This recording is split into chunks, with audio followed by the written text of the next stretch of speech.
मालिकेच्या आजच्या भागामध्ये आपण पाहत आहोत की इथे आता आदित्य आलेला असतो. आदित्य आल्यानंतर पारूशी बोलत असतो, पण तेव्हा आदित्यला पारू थोडीशी टेन्शनमध्ये दिसते. तेव्हा तो तिला विचारतो, पारू काय झाले, तू टेन्शनमध्ये आहेस? तेव्हा पारू म्हणत असते, त्याचं काय आहे ना आदित्य सर, तुम्ही आत्ताच एवढे दमून थकून त्याचबरोबर कामावरून आलेला आहात आणि त्याचमुळे मला तुम्हाला काय सांगावं कसं सांगावं ह्या गोष्टी काही कळत नाहीत. पण पारू काय झाले ते तरी सांगणार आहेस की नाही? तेव्हा पारू म्हणू लागते, आदित्य सर त्याचं काय आहे ना, किचनला आपल्या पारू टिफिन सर्व्हिस सेंटरला खूप मोठी ऑर्डर मिळाली. हा मग ठीक आहे ना, चांगलीच गोष्ट आहे. 200 डब्यांची ऑर्डर मिळाली. अनाथ आश्रमामध्ये मुलांना जेवण द्यायचं होतं, ती ऑर्डर आपल्याला मिळाली. अरे मग तेच तर सांगतो, खूप चांगली गोष्ट आहे. मी नफा तोटा काहीही न बघता ती ऑर्डर घेतली आणि नफा तोटा काहीही न बघता ती ऑर्डर घेतल्यानंतर मग काय झालं, ती मी पूर्णसुद्धा केली. हां मग, पण काय झालं ना, आम्हाला एक बाई किचनमध्ये काम करण्यासाठी लागत होती आणि एक बाई किचनमध्ये काम करण्यासाठी लागत असताना आम्ही तिथलीच चाळीतलीच एक बाई कामासाठी बघितली. पण तुम्हाला सांगू का, तिथे काम करण्यासाठी कोण आलं, तर तिथे आली दिशा. दिशा वेषांतर बदलून आली आणि ती आम्हाला मदत करायला आली. पण तेवढ्यात तिनं मात्र सगळं काही जेवण खराब केलं आणि त्या जेवणामध्ये काही काही मिक्स केलं आणि पूर्ण जेवण खराब केलं. हे सगळं काही आता इथे ती आदित्यला सांगू लागते. तेव्हा आदित्य म्हणतो, हे सगळं तिने केलं? हो आदित्य सर, ह्या सगळ्या गोष्टी दिशाने केल्या. मग आता पारू तू त्या जेवणाचं काय केलं, म्हणजे ते जेवण पोहोचवलं का तिकडे? तेव्हा पारू म्हणू लागते, नाही आदित्य सर, आम्ही तिकडे ते जेवण पोहोचवलं नाही, कारण तिकडे जेवण पाठवायच्या अगोदरच आम्हाला ह्या सगळ्या गोष्टी इथे समजल्या होत्या. तेव्हा आदित्य म्हणत असतो, त्या दिशाला तर सोडायचंच नाही.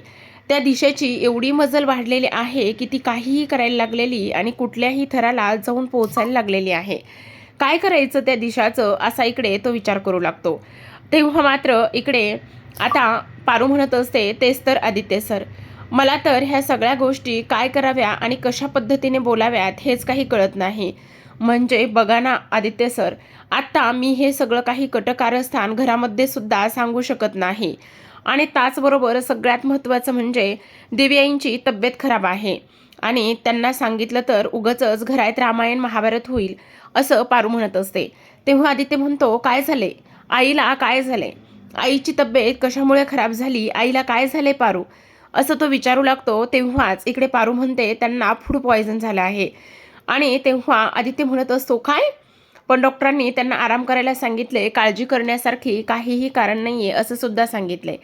दुसऱ्या बाजूला आपण पाहतो की श्रीकांत अहिल्याला म्हणत असतात, हे बघ अहिल्या, काळजी करू नको, सगळं व्यवस्थित होईल.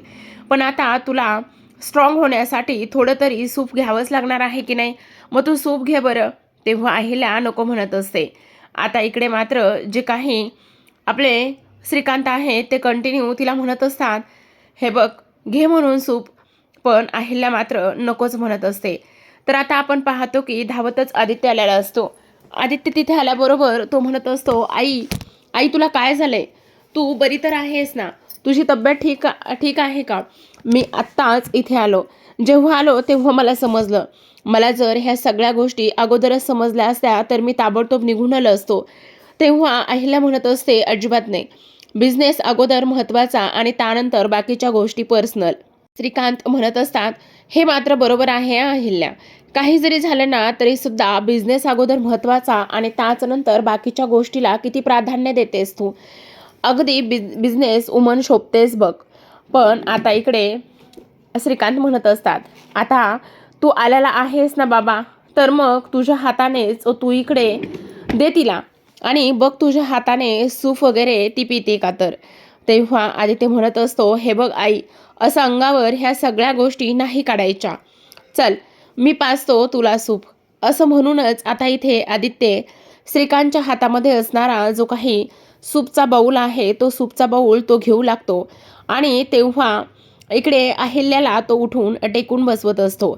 अहिल्यासुद्धा आता इथे कसलाही नकार न देताच सगळं काही आदित्यचं ऐकू लागते आणि सगळं काही आदित्यचं ऐकत असतानाच आता आदित्य हळूहळू करून आता सूप घेते आणि सूप घेतल्यानंतर तो अहिल्याला हळूहळू पाजू लागतो. तेव्हाच आपण पाहतो की इकडे अहिल्या आदित्यच्या हातानेच सूप पेत असते आणि सूप पेत असताना इकडे श्रीकांत मात्र पाहतच असतात. श्रीकांतला आज फार आनंद झालेला असतो, कारण इथे किती नाही म्हटलं तरी सुद्धा शेवटी मायलेकरं हे दोघेही जण एकत्र आलेले आहेत आणि त्यातच त्यांना मात्र फारच आनंद असतो. दुसऱ्या बाजूला वळूयात. दुसऱ्या बाजूला आपण पाहतो की इकडे दामिनी छान अशी तयार होत असते आणि दामिनी छान अशी तयार होत असताना इकडे आरशामध्ये स्वतःलाच पाहत असते आणि आरशामध्ये स्वतःलाच पाहत असताना आता इकडे तेवढ्यातच मोहन येतो. मोहन आल्यानंतर लगेचच म्हणत असतो, काय ग, आज काय चाललं आहे हे? खूपच सुंदर दिसतेस तू. तेव्हा इकडे आता ती म्हणत असते, हो हो, मी खरंच आहेच खूप सुंदर. आज काय आहे ना, किटी पार्टी आहे आणि किटी पार्टीसाठी मला जायचं आहे. पण अगं तुला एक गोष्ट सांगू का दामिनी, तू पहिली ना कशी छान दिसायचीस ना, म्हणजे अगदीच डिसेंट राहायचीस, तीच दामिनी छान होती. तू आत्ताची ही दामिनी नाही छान दिसत आहे. म्हणजे अहो मी किर्लोस्कर आहे. अगं हे बघ, प्रत्येक वेळी सगळ्यांना माहिती आहे तू दामिनी किर्लोस्कर आहेस म्हणून. मग असं ह्या राहण्यामध्ये तू दाखवून देण्याचा प्रयत्न करतेस का? हे बघ, तू मला साधी सिंपल तीच सोज्वळ दामिनी आवडायची, म्हणूनच मी म्हणतो तू तशीच राहत जा ना. तेव्हा आता इकडे दामिनी म्हणत असते, आईया खरंच तुम्हाला मी अशी तशी साधी सिंपलच आवडते का? तेव्हा आता हे लगेचच म्हणत असते, हो चालेल ना, तुम्हाला जर खरंच मी ती आवडत असेल ना, तर इकडे मी ते सगळं काही करण्यासाठी तयार आहे. आणि आता बघा, आता ह्या वेळेला तर मी इथे ह्या सगळ्या गोष्टी नाही करू शकत. आता तर माझी किटी पार्टी आहे ना, मग मी किटी पार्टीवरून आले ना, तर त्यानंतर मात्र इकडे मी लगेचच तुम्हाला पाहिजे तशी मी स्वज्वळ राहण्याचा पूर्ण प्रयत्न करेल, पण उद्यापासून ना. तेव्हा लगेच मोहन म्हणत असतो, हो चालेल ना.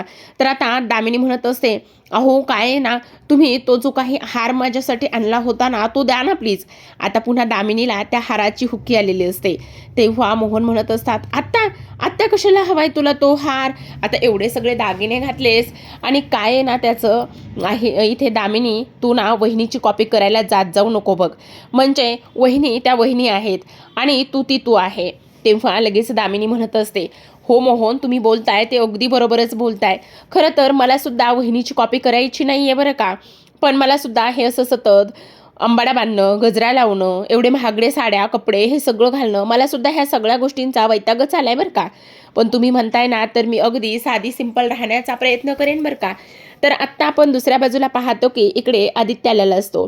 आदित्य आल्याबरोबरच मोहन काका म्हणून आवाज देतो आणि तेव्हा आदित्य पाठी वळून पाहतो तर मोहनला घट्ट मिठी मारत असतो. दोघेही आता चुलते पुतणे एकमेकांच्या मिठीमध्ये विसावलेले असतात. मोहनला मात्र आदित्यला पाहून फारच आनंद झालेला असतो. पण इकडे मात्र दामिनीने अक्षरशः इथे नाकडोळेच मुरडलेले असतात. तेव्हा ती इथे विचार करत असते, झालं ह्यांचं आता पुत्रप्रेम जागृत. तर इकडे लगेच आता आदित्य म्हणत असतो, काका खरंच आज तर मला खूपच आनंद झालाय तू आलायस तर. पण तू आपला तिकडचा जो बिझनेस आहे तो किती इम्प्रूव्ह केलायस, खरंच तुला तर मानावंच लागणार आहे. तेव्हा मोहन म्हणत असतो, फायनली मला माझा पुतण्या भेटला, तर मला सुद्धा तुला पाहून खूपच आनंद झालाय. आता इकडे दोघांच्या गप्पा मात्र ह्या सुरूच असतात. आणि तेव्हा तो म्हणत असतो, बरं ठीक आहे, तुझं इथलं काय चाललंय, कसं चाललंय? तेवढ्यातच आता आदित्य म्हणत असतो, मी ठीक आहे, माझंही सगळं काही चाललेलं आहे व्यवस्थित. तेवढ्यातच आता इकडे मोहन त्याला म्हणत असतो, आता आपण भेटलोय ना, तर खूप धमाल, खूप मस्ती आणि खूप काय काय करायचं. अजिबात काळजी करण्याची काहीही गरज नाही, असं सुद्धा आता इकडे तो बोलत असतो. त्याचसोबत आपण पाहतो की इकडे आता मोहन म्हणत असतो, खरं तर म्हणजे त्याच्या मनामध्ये विचार येतो, ह्या सगळ्या काही ज्या गोष्टी आहेत ना, त्या इथे मी आदित्यला सांगू का? म्हणजे प्रीतमने इथे जो हार चोरला आहे त्या हाराबद्दल इकडे मी आदित्यला सांगू का? पण नाही, नको. जर मी ह्याला सांगायला गेलो तर खूप मोठ्या गोष्टीचा बाऊ होऊ शकतो. तेवढ्यातच आदित्यला एक फोन आलेला असतो आणि आदित्य म्हणतो, काका मला हा फोन घ्यावा लागेल. त्याचं काय आहे ना, हा फोन माझ्या बॉसचा आहे, म्हणजे आता मी जिथे काम करतोय ना तिथला हा फोन आहे. हे सगळं काही तो इथे बोलत असतो. आता हे सगळं काही बोलल्यानंतर आपण पाहतो की इकडे दामिनी म्हणत असते, अय्या खरं सांगा मी किती गोड दिसते, किती सुंदर दिसते, द्या ना प्लीज, मला तो हार घालायचा आहे. तर आता इकडे जो काही मोहन आहे, मोहनला पूर्ण आठवतं की आता जो हार इकडे त्याने घेतलेला आहे आणि तो आता हार प्रीतमकडे आहे. मग आता मी दामिनीला तो हार नेमका देऊ तरी कुठून, असा विचार त्यांच्या मनामध्ये येतो. आणि असा विचार आल्यानंतर इकडे मात्र दामिनी कंटिन्यू तो हार मागत असते. तेव्हा इकडे आता मोहन विचारात पडतो, काय करू? मला तर असं वाटतंय की हे सगळं काही इथे आदित्यला सांगायला हवं. एकदा का ह्या सगळ्या गोष्टी जर मी आदित्यला सांगितल्या तर बघू का एकदा हे सगळं काही सांगून. पण नको, जर मी हे सगळं काही सांगितलं तर जो काही प्रीतम आहे, प्रीतमचा माझ्यावरील असणारा विश्वास आणि त्या सगळ्या गोष्टी उडून जातील. नको नको, आत्ता मी हे सगळं काहीच नाही सांगत. तेव्हा पुन्हा दामिनी म्हणत असते, अहो मी काय म्हणते, तुमचं लक्ष कुठं आहे? तुम्हाला मी तो हार मागितला आहे, तुम्ही मला देणार आहात की नाही तो हार? तेव्हाच मोहन म्हणत असतात, अगं काय चाललंय दामिनी तुझं, तू अशी कशी वागू शकतेस? मला तर कळतच नाहीये, काय करायचं काय आहे तुला त्या हाराबद्दल? असू देत ना. अहो असं काय करताय? मी तुम्हाला साधा माझा हार मागितलाय तर तो सुद्धा तुम्ही मला देत नाही आहात. तर आत्ता आपण दुसऱ्या बाजूला पाहतो, दिशा आता जिन्यावरून खाली आलेली असते. कारण इकडे पारू तिच्या समोर येते. कारण आदित्यने सांगितलेलं असतं, पारू टिफिन सर्व्हिस सेंटर तुझं आहे, त्याचमुळे इथे तू स्वतः ठरवायचं आहेस की तिला काय शिक्षा द्यायची आणि काय नाही, ते तुझं तू सगळं काही बघायचं आहेस. असं सांगितल्यानंतर आता मात्र जी काही आपली पारू आहे ती आता इकडे तिच्याकडे जाते दिशाकडे आणि दिशाला मात्र चांगलीच धारेवर धरत असते. ती म्हणत असते, काय चाललंय दिशा मॅडम? तेव्हा दिशा मात्र तिच्यावर चिडते आणि तिला म्हणत असते, एक मिनिट, मी बाहेर चाललेले आहे आणि उगचच मांजर आडवी गेल्यासारखी मला तू अजिबात आडवी जाऊ नकोस. आता हे सगळं काही बोलल्यानंतर आपण पाहतो की पारूला ऑलरेडीच राग आलेला असतो. ती म्हणत असते, एक मिनिट, मांजर कोण आणि कोण कोण, ह्या सगळ्या गोष्टी तुम्हाला बोलणं शोभतंय का? आणि तुम्हाला काय वाटलं की हे सगळं तुम्ही करून नामा निराळ्या राहाल? तेव्हा आता इथे दिशा म्हणत असते, म्हणजे तुला नेमकं काय म्हणायचंय, चल बाजूला हो. तेव्हा पारू म्हणत असते, तुम्ही पारू किचनमध्ये आला होतात आणि पारू किचनमध्ये आल्यानंतर तुम्ही काय केलं आणि काय नाही ह्या सगळ्या गोष्टी माझ्याकडे रेकॉर्ड आहेत. तुला काय वेड लागलंय का? तू वेडी आहेस का? काहीही इथे बोलायचं नाही, समजलं तुला? तेव्हा आता लगेच इकडे पारू म्हणत असते, का नाही बोलायचं? अहो चोर पावलाने आलात आणि चोर पावलाने आल्यानंतर इथे माझ्या किचनमध्ये शिरलात आणि त्याचबरोबर तुम्ही सगळं फूड खराब करण्याचा प्रयत्न केलात. तुम्ही चोर आहात का? तेव्हा मात्र दिशा म्हणत असते, गप्प बस ग, तुझी ही वायफळ बडबड ऐकण्यासाठी मी इथे नाहीये, कळलं तुला? त्यामुळे उगाचच तू नाही ते आरोप आणि नाही ते सगळं काही करू नकोस. तेवढ्यातच प्रीतम आणि प्रिया आलेले असतात. पारू आता त्या दोघांना सुद्धा सांगण्याचा प्रयत्न करते. ती म्हणत असते, बरं झालं तुम्ही दोघेजण सुद्धा आलात. काय झाले पारू, काय एवढा आरडाओरडा आणि गोंधळ सुरू आहे? तेव्हा पारू प्रीतमला आणि प्रियाला सांगत असते, बघा ना, इथे त्या दिवशी दिशा आपल्या पारू किचनमध्ये आली आणि पारू किचनमध्ये आल्यानंतर तिने काय केले तर इकडे आपलं पूर्ण जे काही जेवण आहे ते जेवण पूर्ण खराब करण्याचा प्रयत्न केला आहे. आता हे सगळं काही सांगितल्यानंतर मात्र इकडे प्रियाला आणि त्याचसोबत प्रीतमला तिचा फारच राग येतो. ते दोघं विचार करू लागतात की ही एवढी मूर्ख कशी काय असू शकते. आता इकडे पारू पुन्हा दिशासमोर जाते आणि तिला म्हणत असते, तुला तर मी सोडणारच नाहीये. तेव्हा ती म्हणत असते, काय पुरावा काय आहे तुझ्याकडे? तेव्हा पारू म्हणत असते, पुरावा असल्याशिवाय मी तुला बोलत नाही. कारण इथे तू त्या खोलीमध्ये आलीस, आमच्या किचनमध्ये आलीस आणि किचनमध्ये येऊन सगळं अन्न खराब करण्याचा प्रयत्न केला आहेस. जाग, तुला जे कोणाला सांगायचं आहे ना ते तू सांग. मला कोणाच्याही सांगण्यावरून किंवा बोलण्यावरून काहीही फरक पडत नाही. तेव्हा आता पारू चिडते आणि म्हणत असते, हेच तुझं, ह्याच तुझा माज मी उतरवणार आहे. त्या लहान मुलांनी तुझं काय बिघडवलं आहे की तू त्यांच्या जीवावर उठलेली आहेस? तुला जो काही प्रॉब्लेम आहे तो माझ्याशी आहे ना, मग तू अशी का वागतेस? ह्या सगळ्या गोष्टी पारू आता तिला विचारत असते.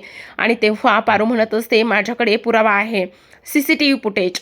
कारण मी इथे तुला पाहिलं आहे तिथे येताना आणि त्या CCTV फुटेजमध्ये तू इथे रेकॉर्ड झालेली आहेस. तूच त्या सगळ्या काही गोष्टी केलेल्या आहेस आणि तूच तिथे येऊन आमच्या जेवणामध्ये केमिकल मिक्स केलेलं आहेस. तसं तर मी सांगायला गेले तर आत्तासुद्धा देवीआईंना हे सगळं काही जाऊन सांगू शकते, पण मला मात्र अजिबात तसं करायचं नाही आहे. समजलं तुला?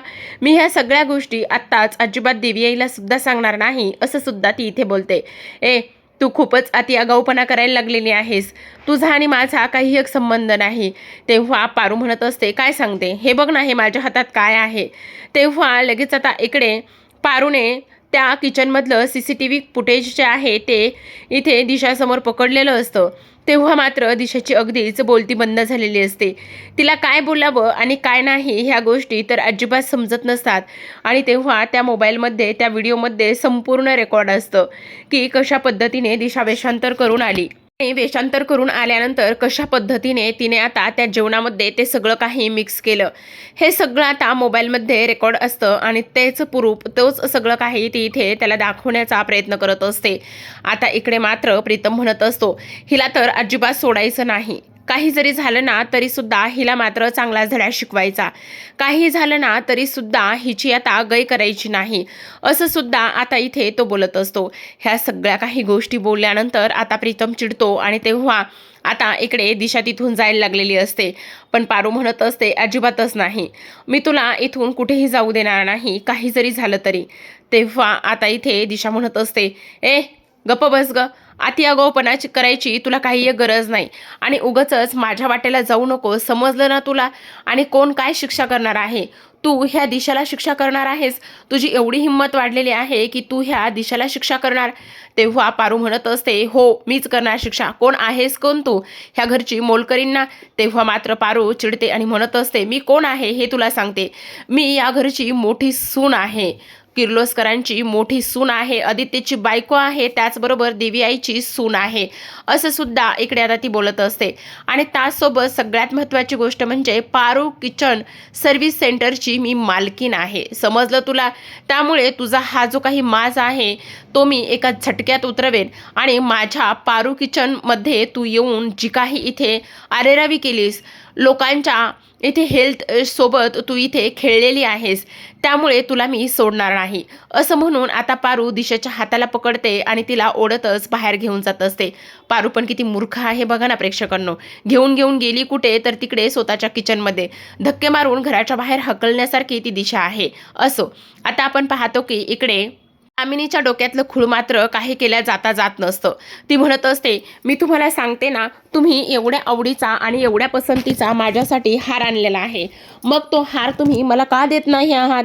तेव्हाच मोहन पुन्हा माती खातो आणि म्हणत असतो, आता लपवायचं आहे तर त्या बिचाऱ्या प्रीतमचं तरी नाव कशाला घ्यायचं? तो म्हणतो, त्याचं काय आहे ना, मला आता ह्या सगळ्या गोष्टी प्रीतमला विचाराव्या लागतील.